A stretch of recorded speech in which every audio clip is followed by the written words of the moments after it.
Buenos días. Bueno, una vez más tocamos en esta conferencia de prensa el tema de la deuda de Coahuila. Y para muchos, igual que nosotros, el tema ya resulta cansado. Y a mí me parece una vergüenza que hoy nos volvamos a sentar con el mismo tema después de 8 meses de controversia frente a un gobierno que se niega a transparentar el destino de los recursos de la mineradora de Coahuila, a pesar de todos los escándalos que se han suscitado en torno a esto, como la fortuna ilegal de Javier Villarreal, el lavado de dinero, sus probables vínculos con delincuentes, y que el gobierno siga negando a transparentar el tema.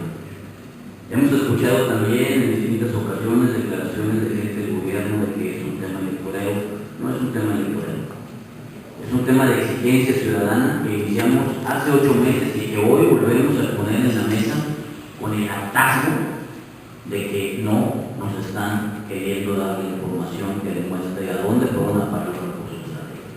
Y por eso lo digo así con 2 palabras. Para mí, aparte de cansado, me parece una vergüenza que a 8 meses sigamos con el tema.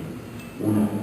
Y 2, a 5 meses del inicio del gobierno de Rubén Moreira, que se ha comprometido a transparentar las finanzas públicas, estén negados a entregar los documentos que hemos venido solicitando.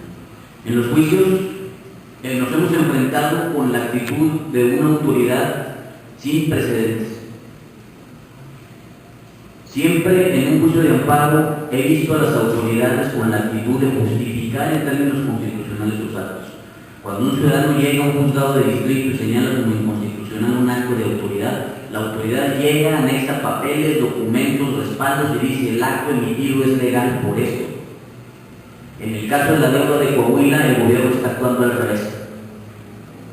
A pesar de los requerimientos del juez de distrito de que entreguen los documentos de la deuda, se están defendiendo para no entregarlos. Ahora ya no solo han incurrido en la omisión de entrega de documentos, se están defendiendo para no entregarlos. En la última conferencia de prensa les hablábamos de las respuestas absurdas de la autoridad del juez de distrito, diciendo que no han anexado los documentos porque los había anexado una averiguación previa que se seguía en perjuicio de Javier Villarreal ante la Fiscalía. Ese fue su argumento de defensa: no tengo nada, las tiene la Fiscalía. El juez de distrito optó por requerir a la Fiscalía ya tuvo que llegar a ese extremo, aunque la Fiscalía no es autoridad responsable. Llegó al extremo de solicitarle a la Fiscalía la entrega de los documentos que la autoridad dice anexó para aplicar responsabilidad penal en perjuicio de Javier Villarreal por el uso de documentos falsos. Pero quiero decir también, tal cual ha venido sucediendo, la actitud de la autoridad ha sido también no solo negatoria, ¿sí?, sino también generar una cortina de humo en torno al origen de los créditos. El origen de los créditos ya sabemos que fue ilegal. Ya sabemos que se documentaron créditos con decretos falsificados y que a través de estos se obtuvo dinero de manera ilegal. La pregunta es: ¿a dónde fueron a parar esos recursos? ¿Por qué el gobierno sigue aferrado en generar una cortina de humo alrededor de Javier Villarreal en la falsificación de documentos? Ya no estamos cuestionando el origen, estamos cuestionando el destino.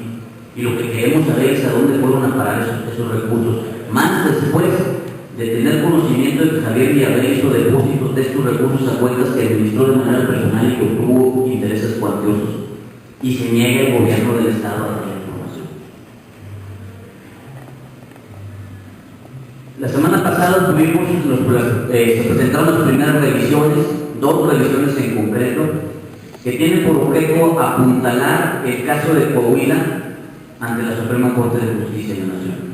Como les habíamos dicho en otros antecedentes, obtenemos 2 vertientes en la estrategia del coahuilazo. Una es utilizar una parte de los juicios de amparo para recabar pruebas, exigir que se anexen los documentos que justifican el destino de los créditos, y por otra parte, enfilar una parte de estos juicios de amparo que se resuelva de manera pronta el cuestionamiento de constitucionalidad liso y llano, sin pruebas, porque la autoridad se negó a anexarlas, bajo un principio: Si la autoridad no anexó pruebas, no justificó la legalidad del acto y entonces la Corte tendrá que determinar que el coahuilazo fue inconstitucional. Entonces, enfilamos dos revisiones que ya se presentaron ante los tribunales colegiados, que están radicadas y que van a ser los dos expedientes que van a abrir camino ante la Suprema Corte de Justicia de la Nación, teniendo como antecedente aquel acuerdo de atracción en el que van a resolver de manera definitiva y de fondo el tema de las deudas de Coahuila. En el amparo nosotros hacemos un planteamiento a la Corte no solo jurídico, sino también moral. Creo que México transita en la oportunidad de convertirse en un Estado judicial.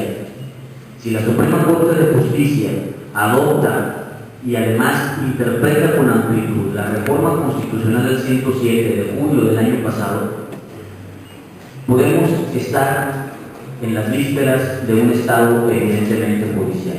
Si la Corte limita la interpretación de esta reforma, prácticamente se estará quitando la dentadura ella misma y estará limitando la posibilidad de analizar, cuestionar y resolver en contra de actos de autoridad como el caso de Coahuila.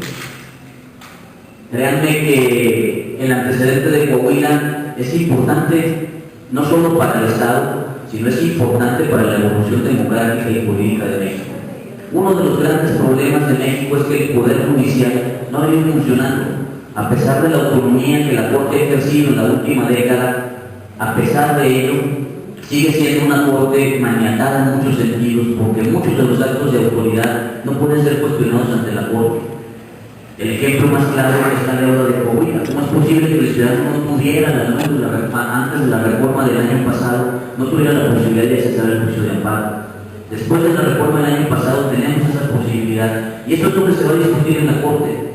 Si la Corte resuelve a favor de Coahuila, se acabaron los excesos de los gobernadores y de cualquier funcionario público, porque entonces el ciudadano los podrá cuestionar, al margen de que tenga una afectación directa y personal, los podrá cuestionar y la Corte resolver en contra de cualquier funcionario público. Creo que esa es la trascendencia del caso Coahuila. Les queríamos compartir este tema del avance de los casos hacia la Suprema Corte de Justicia de la Nación, y por otro lado manifestar públicamente la indignación que nos provoca la actitud de un gobierno que presume de transparente, que presume de tolerante, que presume de legal y que lo único que está haciendo es proteger a un grupo de delincuentes, de los cuales algunos ya andan por ahí en búsqueda del pueblo, queriendo ser diputados federales y senadores. Muchas gracias. Esa es la intervención del tema jurídico y estoy en discusión para cualquier pregunta.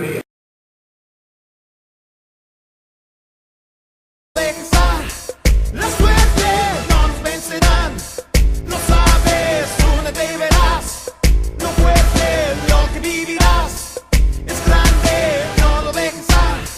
La suerte, con una vara no se hace una construcción, con un salón.